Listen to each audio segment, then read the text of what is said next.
John Wilson II, thank you. And can I switch mics? This is making me nervous. Oh, ooh, it's nice. Maybe I have to turn it on. So I'm going to pretend like I'm kind of nervous right now and not be crazy. I'll be normal. Actually, it's not possible. So, guys, if you notice, stay up here. But if you notice, I started today with some theme music. Now, that was kind of different, wasn't it? That was a little bit different. It seems like you're ready to do something important, right? You think this is important right now? Yeah. It had to be important because there's theme music. Yeah. Right?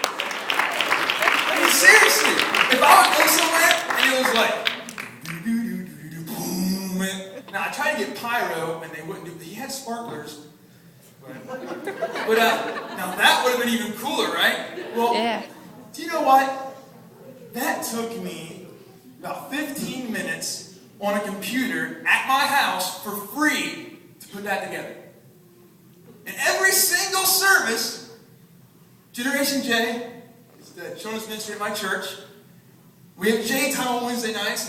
We have J zone on Sunday mornings. And before every single class, we have an intro, and the lights go down, and the lights start flashing. And are you ready? And I'll tell you what, from the age of 3 to 11, all you hear is,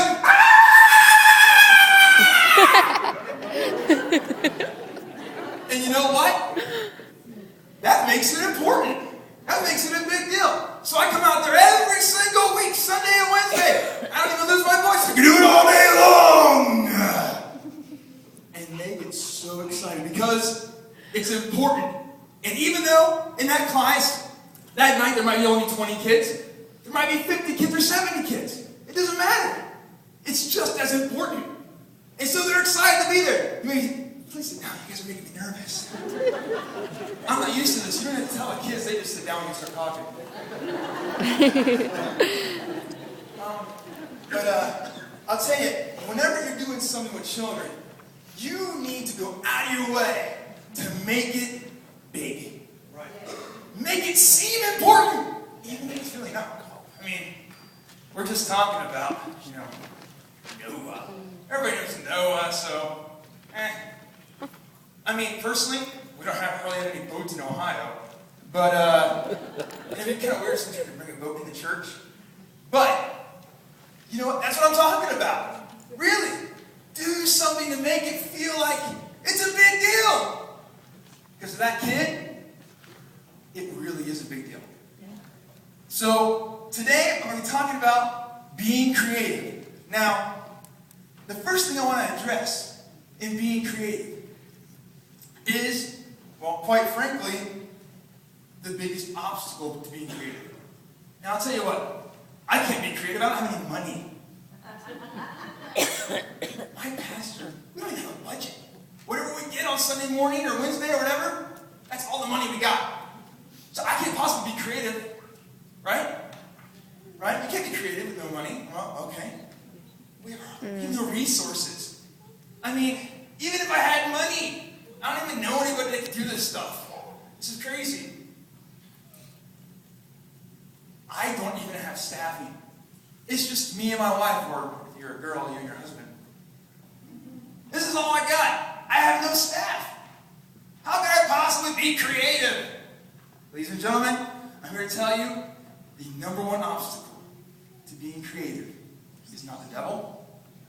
It's not money. It's not resources or staff. Everyone takes their finger, hold it in the air. Point at somebody else, really quick, and say psych and point at yourself. Psych. You are the biggest obstacle to you being creative.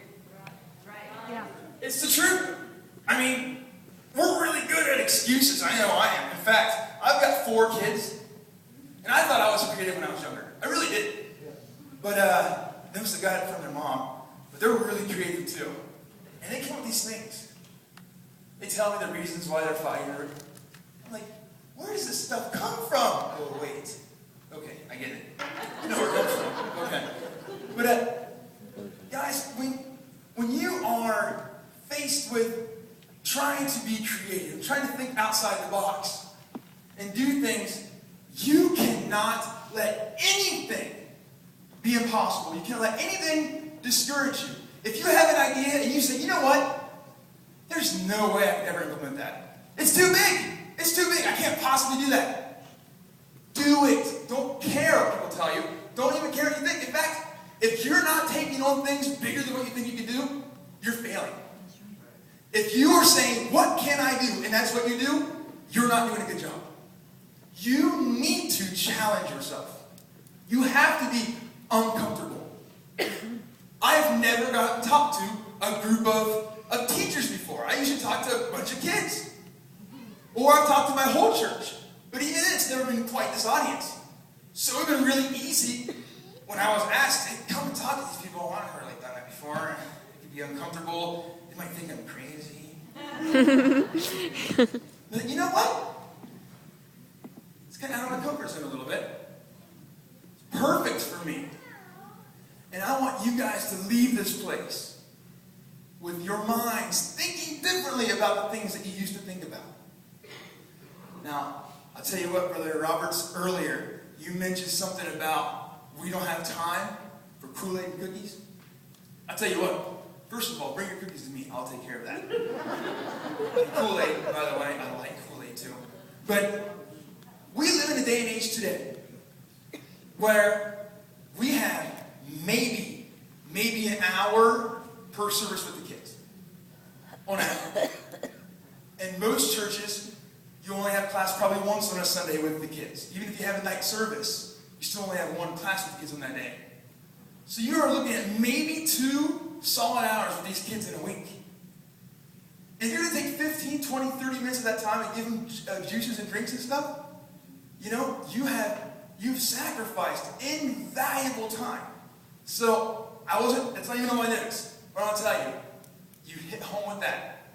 Because that is one of the first things that I had to go and I had to try to the mentality of a lot of the helpers and the teachers in our church. It had been, we're going to watch the kids and kind of talk about Bible stories. We're in this babysitter's mentality that we get in the church cannot remain. Right. You've got to challenge that and say, you know what? This world will use propaganda from the time these babies are born, watching Nick Jr. Right. Oh, it must be safe. It's Nick Jr. It's for little toddlers. Sure. It's Disney Jr. And next thing you know, your kids are singing about being green. Not green money-wise, but being eco-green. Your kids are talking about recycling, and I think it's all good and well. In fact, my brother, he works for the EPA. I give him a hard time about that all the time. I work for a natural gas company. We're kind of the enemy of the EPA. But anyways, this world has absolutely no problem taking their agenda and stuffing it down our children's throat. Come on. They don't care. They really don't care what you think as a parent at all. And so I told my pastor, when he challenged me to take over the children's ministry in our church, I said, Pastor, I want you to know, my education is in marketing and communications.